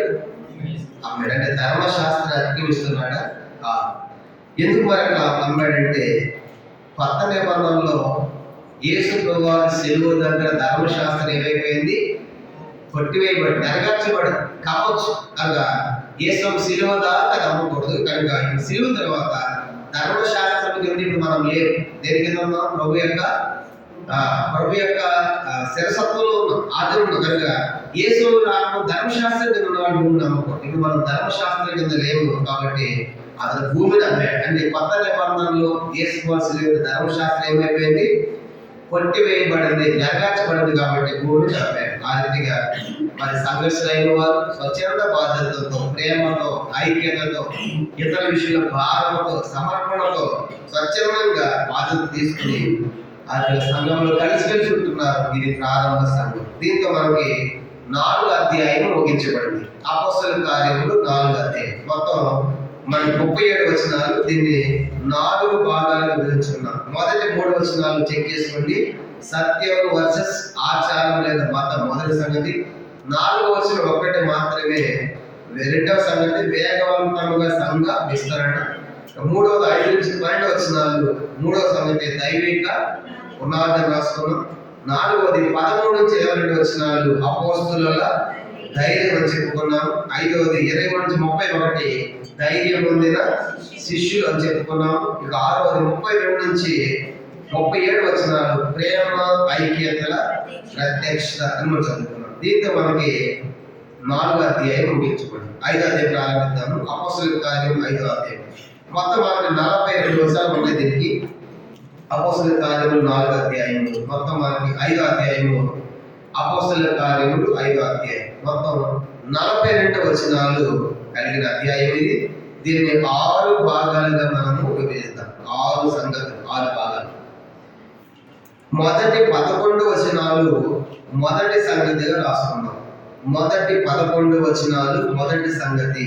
అపోస్తలుల కార్యములు 5వ అధ్యాయం, 5వ అధ్యాయము మొదటి 11 వచనాలు మొదటి సంగతిగా మనం రాసుకున్నాం. అపోస్తలుల కార్యం 5వ అధ్యాయం మొదటి 11 వచనాలు మొదటి సంగతిగా రాసుకున్నాం. ప్రారంభిద్దాము. ఇప్పుడు సంఘం అంటే ఎట్లా చెప్పండి? 4 అధ్యాయంతో ప్రేమతో ఐక్యతతో సమర్పణతో ఎదుగుతున్నారు కదా, అట్లా దినాలు ఇప్పుడు ఏమైంది? 5వ అధ్యాయం మొదటి వచ్చింది. అననీయ అనే ఒక మనుషుడు తన భార్య అయిన సఫీరాతో ఏకమై బలమేను. భార్యను ఎరుగలేవాడు దాని వెళ్ళ కొంత దాచుకొని కొంత తెచ్చి అపోస్తలుల పాదముల యొద్ద పెట్టాను. అప్పుడు పేతురు కూర్చోవాలి సరే కూర్చో. అప్పుడు పేతురు, అననీయ, నీ భూమి వెళ్ళలో కొంత దాచుకొని పరిశుద్ధాత్మను మోసపుచ్చుటకు సాతాను ఎందుకు నీ హృదయమును ప్రేరేపించను? అది నీ అత్త ఉన్నప్పుడు నీదే కదా, అమ్మినకు ఇవ్వడానికి నీ వశం ఉండలేదా? ఎందుకు ఈ సంగతి హృదయంలో ఉద్దేశించుకున్నావు? ఈ మనుషులతో కాదు దేవునితోనే అబద్ధం ఆడమని వారితో చెప్పాను. అననీయ ఈ మాటలు వినుచునే కొన్ని ప్రాణములుగా ఇన్ని వారి అందరికి మిగుల భయం కలిగింది. అప్పుడు పొడుసు వారు లేచి వారి బట్టతో చుట్టి మోసుకొని పోయి పాతి పెట్టింది. సంఘం అనేది సాఫీగా జరిగేది కాదు. సంఘం అనేది సాఫీగా వెళ్ళేది కాదు. దీంట్లో ఎన్నో రకాల సమస్యలు ఉంటాయి. సంఘంలో ముఖ్యంగా సంఘంలో ప్రతి సంఘంలో 2 రకాల సమస్యలు ఉంటాయి. ఒకటి వెలుపలి వారి ద్వారా సమస్య ఉంటుంది, రెండవది లోపలి వారి ద్వారా సమస్య ఉంటుంది. చెప్పండి. ఆ టైటిల్ రాసుకుందాము. బహిరంగ మొదటి 11 వచనాలకి బలపడిన శరీరం, బలపడిన సంఘము లేదా శరీరం. అది రాసుకోవడానికి మీకు వింటే అర్థమవుతుంది. అది అందుకని చెప్పలేదు. ఆ మొదటి 11 వచనాలకు మొదటి సంగతి బలపడిన శరీరము లేదా సంఘము అని రాసుకున్నాం. ఇప్పుడు సంఘం అనేది సాఫీగా వెళ్ళేది కాదు. దానికి సంఘానికి ప్రధానంగా 2 రకాల సమస్యలు అని చెప్పుకున్నాం. ఒకటి ఎవరి ద్వారా? బయటి వారి ద్వారా. రెండవది లోపల ఉన్న వారి ద్వారా. బయటి వాళ్ళు ఎవరు? బయట శాస్త్రులు ఉంటారు, పరిసయ్యులు ఉంటారు, సద్దుకాయలు ఉంటారు. వాటి ఇబ్బంది కలిగేశారు కదా, అది మొదటి, అది బయటి వారి సమస్య. అయితే లోపల వారి సమస్య ఎవరు? లోపల ఎవరు ఉన్నారు? ఇప్పుడు లోపల వారు చూసామంటే అననీయ సఫీరా మనకు కనబడుతున్నారు. లోపల అందరూ కూడా ఏక మనసుతో ఏకాత్మతో అంతా బాగుంది. ఎందుకంటే సంఘం అనేది ఒక కుటుంబం. చెప్పండి, సంఘం అంటే ఏంటి? ఒక కుటుంబం. దానికి దీంట్లో అబద్ధం ఆడకూడదు, సంఘంలో అబద్ధం ఆడకూడదు, సంఘంలో మోసం కూడా చేయకూడదు. అర్థమైందా? ఇది దేవుని సంఘము, దేవుని ఇల్లు, దేవుని కుటుంబం. కాబట్టి సంఘంలో ప్రతి సంఘానికి కూడా 2 రకాల సమస్యలు ఉంటాయి. ఒకటి బయటి వారి ద్వారా సమస్య, రెండోది లోపల వారి ద్వారా సమస్య. సంఘం అంతా ఎంత ప్రేమగా ఉండదు, ఐక్యతగా ఉండదు కదా, భారం ఉండదు. ఇలాంటి పరిస్థితుల్లో ఆత్మీయ సంఘంలో కుటుంబం కనబడుతుంది. వీళ్ళు చేశారంటే పొలం అమ్మారు.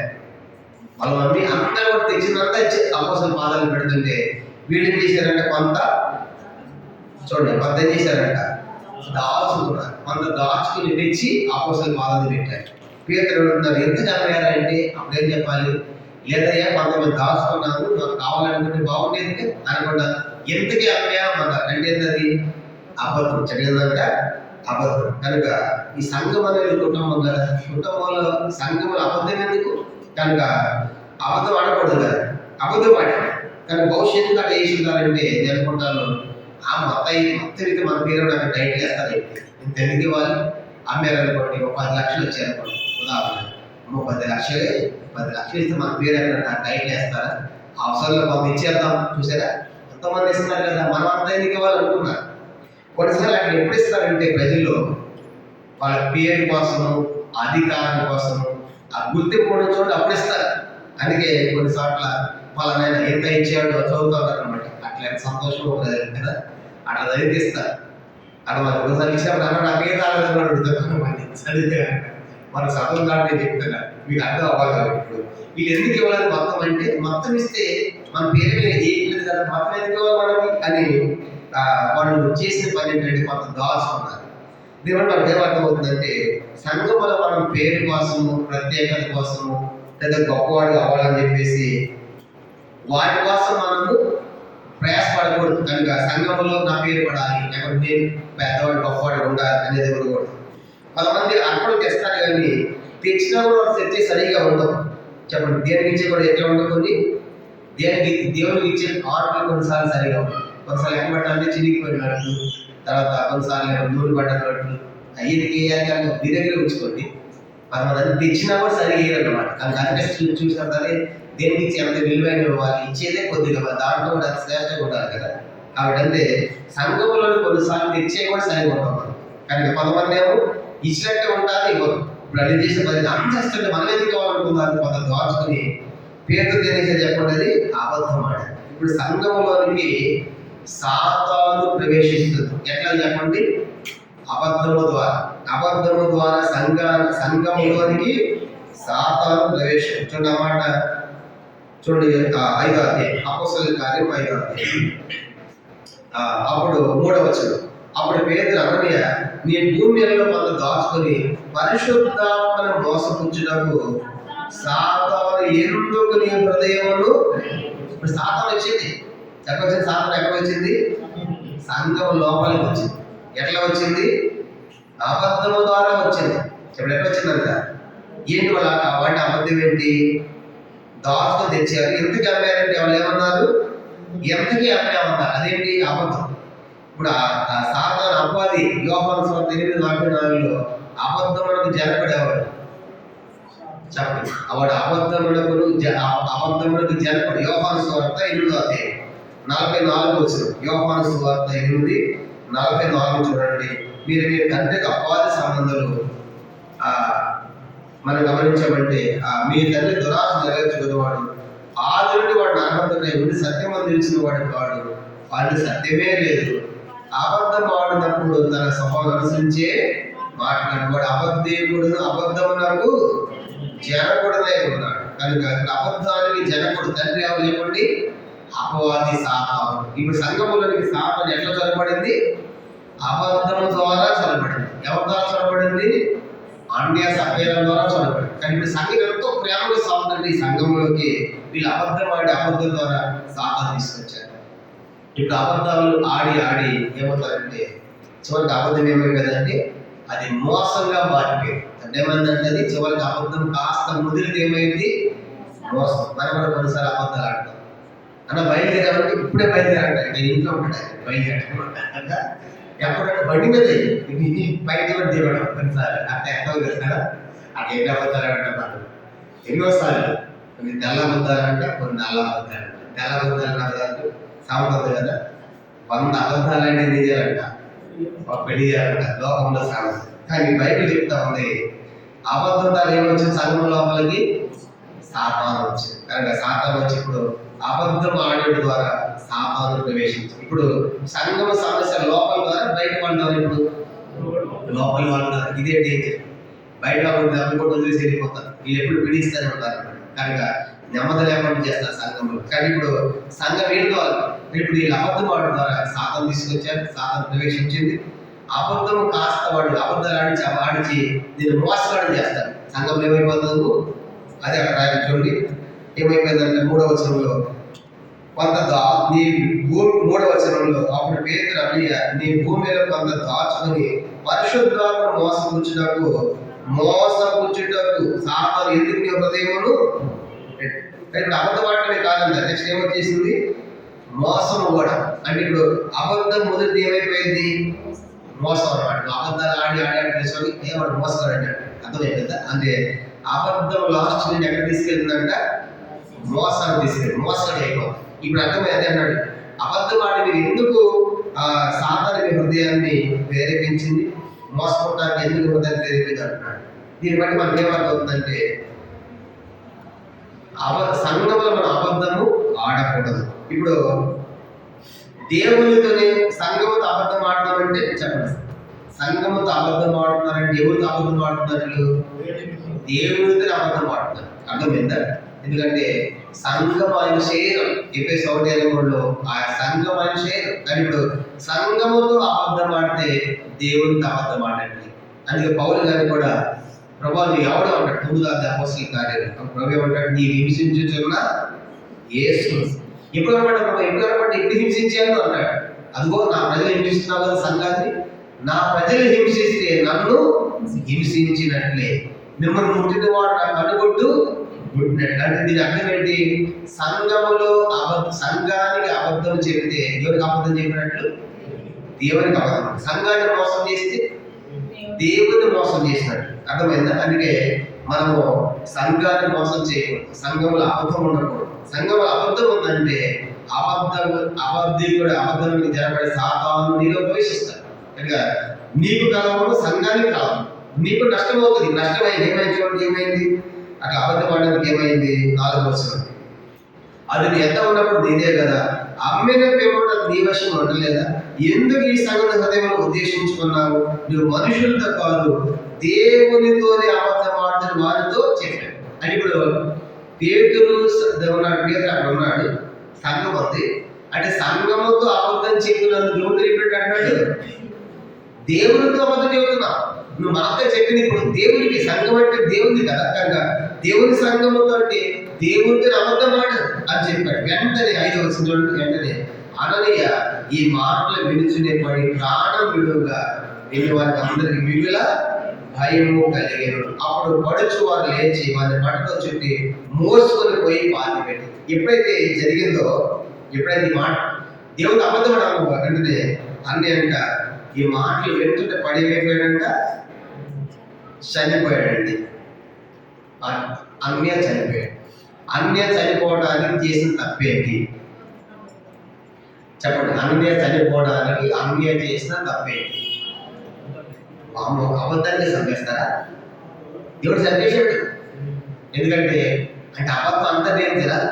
ఇది ప్రారంభ సంఘం. ఇప్పుడు సంఘము ప్రారంభం. సంఘంలో అబద్ధం ఆడేవాడు వద్దు, సంఘంలో మోసగాడు వద్దు, సంఘంలో చెత్త వద్దు. ఇంక ఇట్లాంటి వాళ్ళు తయారవుతారు కాబట్టి ఇట్లాంటి లేదనుకున్నాడు దేవుడు. సత్యం దేవుడు పేదలా అనుకుంది దేవుడా, దేవుడే చెప్పాడు. దేవుడు ఒక అబద్ధానికి సంఘం అంతా ఏమైపోయిందంట, మిగుల భయం. ఇంకా 2వ డబ్బులు అంటారా, ఎందుకు అమ్మారంటే మొత్తం తెచ్చిన సార్ చూసాడు వద్దు ఒక దెబ్బ సెట్ అవుతుంది సంఘం. ఒకసారి పిల్లలకు స్కూల్కి పిల్లలు వస్తూ ఉంటారు, టీచర్ ఆపండి రాకుండా దేవుడా ఒక కథ తీసుకుని ముందున్న వాడిని పట్ట కొడతా ఉంటారు. అప్పుడు అందరూ ఏమైపోతారు, మొత్తం టిప్టాప్ సైలెంట్, ఒక్కడి పడితే మొత్తం సెట్ అయిపోయారు. అర్థమైందా? అంటే మా నలుగురు కొడతారు చెప్పేసి.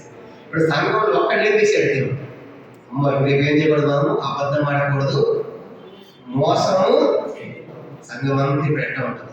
చదివి ఇప్పుడు మరి ఇప్పుడు కూడా ఈ దినాల్లో కూడా అట్లా లేపేస్తే బాగుంటుంది దేవుడు. కానీ దేవుడు కృపాకాలం కానీ దేవుడు సాపడలేదు. ఎందుకంటే కృపాకాలం ఉన్నాం కదా, అదే ఎన్ని అబద్ధాలు ఎన్ని మోసాలు ఎన్ని చేస్తా ఉన్నాం సంఘంలో దేవుడు క్షమిస్తూనే ఉన్నాడు. ఇది కృపాకాలం కాదు, ప్రారంభ సంఘం కాబట్టి దేవుడు కృపల. అట్లాగా చనిపోయాడు, తీసుకుని పాతి పెట్టారు. పాతి పెట్టి కూడా వస్తున్నారు అన్నమాట. ఇంచుమించు 3 గంటల సేపటికి అతని భార్య అంటే సపేర వచ్చింది. ఆ పేరు ఎందుకు అమ్మారమ్మా అన్నాడు. అప్పుడు ఆమె కూడా సరిగ్గా చెప్పిందంటే ఆమె బాధినట్లుగా ఎందుకే అమ్మామన్నా. చూడండి 7వ వచనం. ఇంచుమించు 3 గంటల సేపటికి వారి భార్య జరిగినది ఎరుగక లోపలికి వచ్చింది. అప్పుడు పేదలు మీరు ఆ భూమిని ఎంతకి అమ్మిద్దరా నాతో చెప్పమని ఆమె అడిగారు. అది కాదు అవును ఎంతకి అని చెప్పాను. అందులో పేదలు ప్రభు యొక్క ఆత్మను శోధించడానికి మీరు ఎందుకు ఏకీభవించిందని, ఇదిగో నీ పెనిమిటి నీ పాతి పెట్టిన వారి పాదములు వాకిట్నే ఉన్నవి, వారు నిన్ను మోసుకొని పోవద్దు నామెతో చెప్పారు. వెంటనే ఆమె అతని పాదం మీద పడి ప్రాణం విడిచెను. ఆ పడిసోరు లోపలికి వచ్చి ఆమె చనిపోయిందని చూసి ఆమెను మోసుకొని పోయేది. ఆమె పెరిమిటిని మోసుకొని పోయి ఆ పెరిమిటి పాతి పెట్టింది. సంఘం అంతటికి ఈ సంగతులు విన్న వారికి అందరికి మిగుల భయము కలిగేను. ఇప్పుడు ఆమె ఈ సంగతి ఆమె తెలియదు కనుక 3 గంటలు కావచ్చు. ఎందుకు అమ్మారా సప్పారా ఎందుకు అమ్మామా చూడండి, భార్య భర్తలు ఎంత బాగా ఏకీభవించారు, ఒక అబద్ధానికి ఏకీభవించారు. కొన్నిసార్లు భార్య భర్తలు చెడ్డదానికి ఏకీభవిస్తూ ఉంటారు. సేవను క్యాన్సల్ వెళ్ళిపోవాల్సిందే ఇద్దరు ఏకీభవిస్తున్నారు. కొన్నిసార్లు సేవను క్యాన్సల్ చేయడానికి, సంఘంలో నష్టానికి వాటికి ఏకీభవించకూడదు. ఇప్పుడు అబద్ధానికి ఏకీభవించారు. కనీసం ఇప్పుడు భార్య చెప్పాలి, ఎందుకంటే మనకి సమృద్ధి సంఘంలో ఇచ్చే గొప్ప చెప్పాలి కదా, భార్య చెప్పాలి కానీ భర్త చెప్పాలి. ఇద్దరు కలిసి చేసేది పని. అందుకే ఇప్పుడు ఏం చేశారంటే ఆ సంగతాన్ని తెలియలేదు.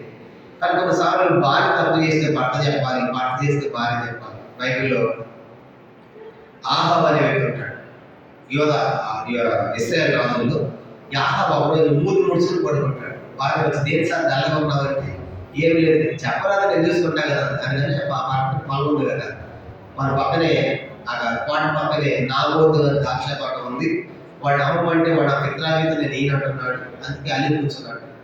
అదంతా నేను చూసుకున్న సంగతి చెప్పింది. ఎవరి ఉన్నది ఏం చేసింది, అబద్ధంలో పెట్టించింది, అబద్ధ సాక్ష్యాలు చెప్పించింది, రాళ్లతో కొట్టి చంపించి ఆ పొలం అంతా ఎవరు తెచ్చిందని తెచ్చి ఆహాబుకు అప్పగించింది. కనుక అంటే దేనికి ఏకీపించేది భార్య భర్తలు ఒకరిని చంపడానికి అబద్ధం మోసం అబద్ధ సాక్ష్యాలు చెప్పి తీసుకొచ్చి ఏం చేసిందంటే మీకు ఇచ్చింది అనమాట. అప్పుడు రావుతో చంపాడు, ఎట్లా ఆయన రక్తం కుక్కల్లాగే మీ ఇద్దరు రక్తం కూడా ఆయన కుక్కల్లో అవుతున్నాడు.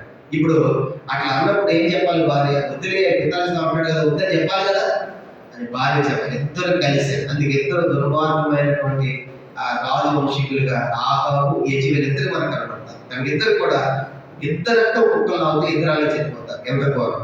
కాబట్టి అట్లా చెడ్డ దాని కోసం ఏకీభవించకూడదు. ఒక పొరపాటు జరిగినప్పుడు భార్య చేస్తే భర్త చెప్పాలి, వద్దమ్మని చెప్పాలి, భర్తకి వద్దని చెప్పాలి. అంతేగాని ఇద్దరు ఏకీభవించారు. ఏకీభవించిన తర్వాత జరిగే సంగతి ఏంటంటే మనం గమనించామంటే అప్పుడు ఎందుకు మీ ఇద్దరు ఏకీభవించారు అని చెప్పి గర్తించాడు. ఒక మాట అన్నది. అప్పుడు ఏమన్నారు, 9వ వచనం అందరం కలిసి అది పేదలు ప్రభు యొక్క ఆత్మను శోధించారు, మీరు ఎందుకు ఏకీభవించారు, ఇదిగో నీ పెనిమిటిని పాతి పెట్టిన వారి పాలు వాకిటినే ఉన్నవి, వారు నిన్ను మోసుకొని పోదు నామంతో వచ్చి. ఇప్పుడు సప్పెద చనిపోయింది, పేదలు గారు చంపాడా దేవుడు చంపాడా?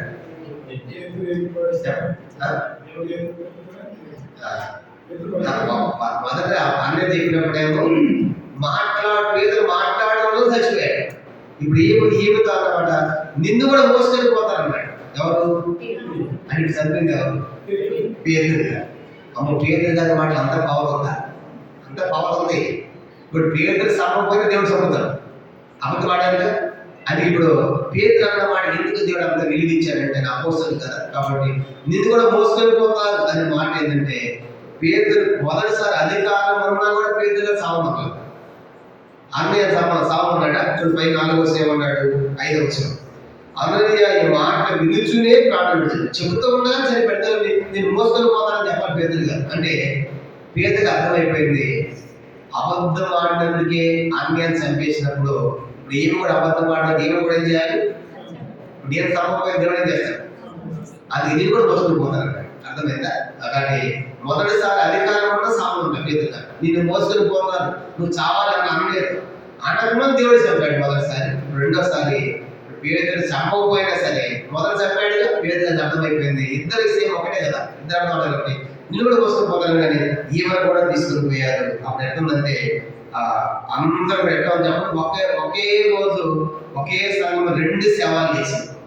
2 శవాలు లేదా కారణం ఎట్ చేసి తప్పేంటి వాడు ఒక్క అబద్ధాన్ని చంపేస్తారా? చూడండి, అంటే దేవుడు సంఘ విషయంలో ఎంత సీరియస్గా ఉన్నాడో చూడండి. సంఘం నిష్కలంగా ఉండాలి, పరిశుద్ధంగా ఉండాలి, చెత్త ఉండకూడదు. ఇప్పుడు ప్రారంభం కాబట్టి ఇది ఇప్పుడు సరి చేయకపోతే కొత్తప్పుడు అబద్ధాలనే పుడతాడు, దీంట్లో మోసగాలే పుడతారు. అబద్ధాలు వద్దు, మోసగాడు వద్దని దేవుడే చెప్పాడు. దేవుడే చర్య తీసుకున్నాడు. దానికి అంతగా ఒక అబద్ధానికి సీరియస్ అయిపోతాడు. కనుక చిన్నదానికి సీరియస్, ఎంత గొప్ప సీరియస్ అంటే సీరియస్. మనం కూడా చూడండి, ఇంట్లో చిన్నపిల్లలకి ఆ జలుబు చేస్తా ఉందనుకోండి, ఇంట్లో పైన ఎక్కడ లడ్డు చెప్తారే, నీకు జలుబు ఉంది, ఈ లడ్డు తినొద్దని చెప్పింది మమ్మీ. వీళ్ళంతా బయటకు వెళ్ళిపోతా, పీట వేసి స్టూల్ వేసి అదేసి ఇదేసి మొత్తం పైన ఏం చేస్తున్నాడు, అవన్నీ తింటా కనపడ్డాడు కూడా తల్లి రాదు. ఇప్పుడు ఏం చేసి చెప్పండి, ఏం చేస్తాను చెప్పలేదు, నీ చెప్పింది ఏంట్రా, ముఖంలో కాడతాం మళ్ళీ తింటాం, ఏం చేస్తుంది అంటే లొడదానికి సీరియసా? సీరియసే. వద్దు కంటే కదా పడతా కదా, వద్దని చెప్పాను కదా. చూడంటే చిన్నదానికే మనం సీరియస్ అయిపోతూ ఉంటాం. మరి దేవుడు ఇది సంఘం ప్రారంభం. అసలు ఇప్పుడు సెపరేట్ కాకపోతే సాంతంగా మొక్కై వంగ అనేది మానే వంగుతుందా? కాబట్టి వద్దు అంటున్నాడు దేవుడు. ఒక అబద్ధం వద్దు సంఘంలో మోసం ఆడి వద్దని చెప్పేసి ఇద్దరిని చంపేశాడు. ఇద్దరు చనిపోయారు, తీసుకుని దేవుడు కూడా తీసుకుని పోయి పట్ట దగ్గర పాతి పెట్టారు. ఏం జరిగింది? 11వ వచనం చదువు. 11వ వచనం, సంఘం అంతటిని ఈ సంగతి విన్న వారికి అందరినీ మిగుల భయము కలిగేను. ఇప్పుడు సంఘములు ఏముంది? భయం ఉంది. సంఘములు ఏముంది? భయం ఉంది. ఇప్పుడున్న సంఘాలు ఏముంది? భక్తిలాగా కనబడుతుంది, భయం ఏమి లేదు, భయం లేదు. అర్థమైందా? ఆ సంఘానికి ఏముంది? భయం ఉంది. అనగా భయము భక్తి, భయము ప్లస్ భక్తి ఇవ్వండి, భయభక్తులు రెండు ఉండాలి. కానీ ఇప్పుడు ఆ సంఘంలో భయభక్తి ఉంది, దానికంటే దానితో పాటు ఏముందంటే భయం కూడా. ఈ దినాల సంఘాలు ఎట్లా ఉండండి? ఈ దినాల సంఘాలు ప్రస్తుతము భయము లేని సంఘాలు. ఏ సంఘాలంటే పైకి భక్తి కలిగిన సంఘాలాగా ఉన్నాయి. అందుకే పౌలు రాస్తాను 1 తిమోతి అంటాడు కదా, 2 తిమోతిలో పైకి భక్తి గల వారి వల్ల ఉండి దాని శక్తిని ఆశ్రయం. పైకి భక్తి అంటే ఏం చెప్పండి? పైకి భక్తి అంటే తల బట్టలు ఉండాలి, ఆదివారం అంటే బైబిల్ బ్యాగ్ ఉండాలి, చేతిలో బైబిల్ ఉండాలి, ఆరాధన చేయాలి, బల తీసుకోవాలి, పాలు వేయాలి. మరి ఇదంటే చెప్పండి, ఇవన్నీ కూడా భక్తి కాదు. పైకి మీరు క్రైస్తవులా చర్చికి అన్నట్టుగా పైకి భక్తులు, లోపల ఏం లేదు చెప్పండి, శక్తి లేదు, భయం లేదు. అబద్ధ సేవకుడు ఒక దయ్యం దగ్గర ప్రార్థన చేస్తాడు, దయ్యం పట్టింది ఒకళ్ళకి, ఏ సేవలు పో అంటాడు, ఏ సేవలు పాట పడుతుంది, అదే నేను పోను అంటుంది. అక్కడ పోవా పోవా నేనే పోటీ పెట్టు ఈయన పోయాడు. ఇంకెవరికంటే నువ్వు ఎక్కువ మాట్లాడి నీకు అర్థం చెప్తాడు దయ్యం, నీకు ఇద్దరు భార్య లేదు, అమ్మో ఎక్కడ బయటపడిపోతుంది. కానీ మాకు అందరూ తెలుసు. అది పైకి ఏముంది, అది మాత్రం భక్తి కనపడుతుంది, లోపల ఏం లేదు చెప్పండి, శక్తి లేదు. ఈనాడు సంఘాలు అట్లా ఉన్నాయి. ఆ సంఘం ఇప్పుడు భయముతో ఉన్న సంఘం. సంఘం లేకుండా చెప్పండి, భయం ఉండాలండి. భయం ఉన్న సంఘమే బలపడే సంఘం. అది చెప్పగలుసు. ఎక్కడ ఏ సంఘం భయపడుతుంది దేవునికి, అది బలమైన సంఘంగా తయారైంది. చెప్పండి, సంఘం బలపడాలంటే ఏముండాలి? సంఘంలో చాలాసార్లు మనం భక్తి అనుకుంటాం, మనకంటే బయట వాళ్ళు ఎంతో భక్తి కార్యం చేస్తున్నారు. పొద్దున్నే శరీరం తాసానం చేస్తారా? ఈటర్ లేదు, కేసరి లేదు, తాసానం, వేడి లేదు, స్నానం లేదు. అర్థమైందా? అది మన భక్తి. చెప్పేది అక్కడ నడుస్తావా?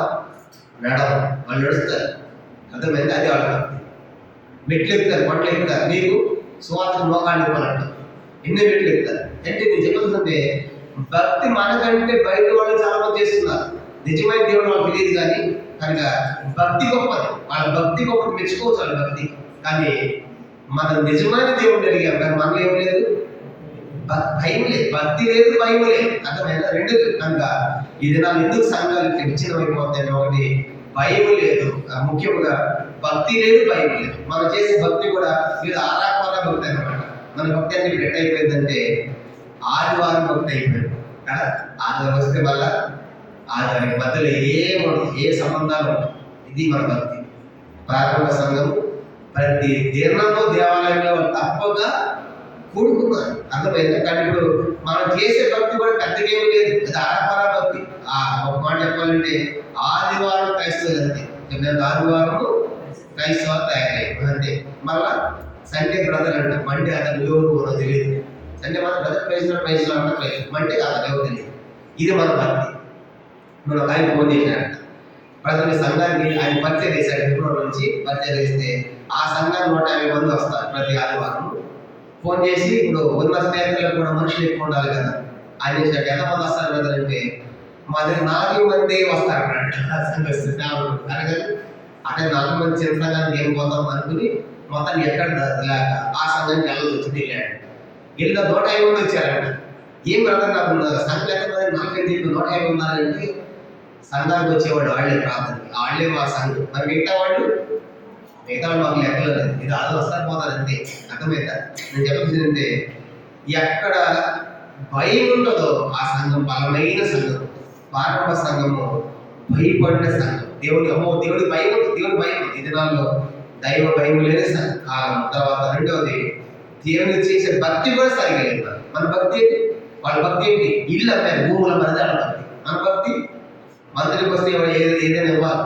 ఎప్పుడు మనం ప్రార్థన చేస్తామంటే ఏసైనా ఇల్లు ఇస్తే అప్పుడు నమ్మకుంటుంది. అర్థమాట ఇల్లు అప్పుడు అక్కడ మనం ఇల్లు కట్టాలి.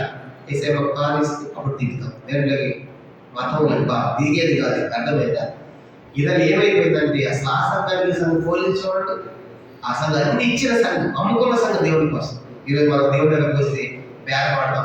నాకు ఏమి ఇస్తాం, నాకు ఇప్పుడు ఇస్తాం, నాకు అది ఇస్తాం, ఇది ఇస్తాం అని దేవుడి దగ్గర అడుగుకునే వాళ్ళు మనం తయారయ్యాం. ఇది నాకు కాబట్టి ప్రారంభ సంఘము ఎట్లా ఉందంటే అందరికి భయమైంది. ఇప్పుడు చెప్పండి, సంఘం ఎవరిని అబద్ధం మాట్లాడాలి? ఒక్కడాడు ఎందుకు చెప్పండి? ఎన్ని సవాళ్ళు, ఎంత వ్యవధులు? 3 గంటల వ్యవధి. ఒక తెలుగు మరి ఉంటుంది. ఇప్పుడు ఆడికి ఏం పోతానేమో, ఇక ఎవరు అబద్ధం ఆడకూడదు, ఎవరు మోసం చేయకూడదు. ఈ సంఘం ఇప్పుడు బలమైన సంఘముగా తయారైంది. అది అనమాట. అందుకే ఏమంటే తెలుసుకుందాం 5వ అధ్యాయంలో మొదటి 14 వచనాలకి బలపడిన సంఘం. శరీరం అంటే ప్రవేశం కదా. శరీరం లేదు సంఘం. ఎఫెసు 1:23 అదండి సంఘము ఆయన శరీరము. అది రాస్తాం. సంఘము ఆయన శరీరం. ఎఫెసు 1:23 సంఘము మరి చెత్త, పొట్టు, అబద్ధమాడ, మోసగాలు దేవుడు తొలగించి సంఘము బలమైన సంఘముగా తయారు చేస్తున్నారు. దీంతో మనం ఆపేద్దాము. 5వ అధ్యాయం మొత్తం 6 సంగతులు. మనం మొదటి సంగతి మాత్రమే చూసాము. మొదటి 11 వచనాలు అందించే టైటిల్ ఏంటంటే బలపడిన శరీరము లేదా సంఘం. దీంతో మనం ముగిస్తాం. మిగతా సంగతులు మనం తర్వాత చూస్తాం. ప్రార్థన మోకరించండి. ఈ వాక్య వెలుగులో మనం కూడా ఈ రాత్రి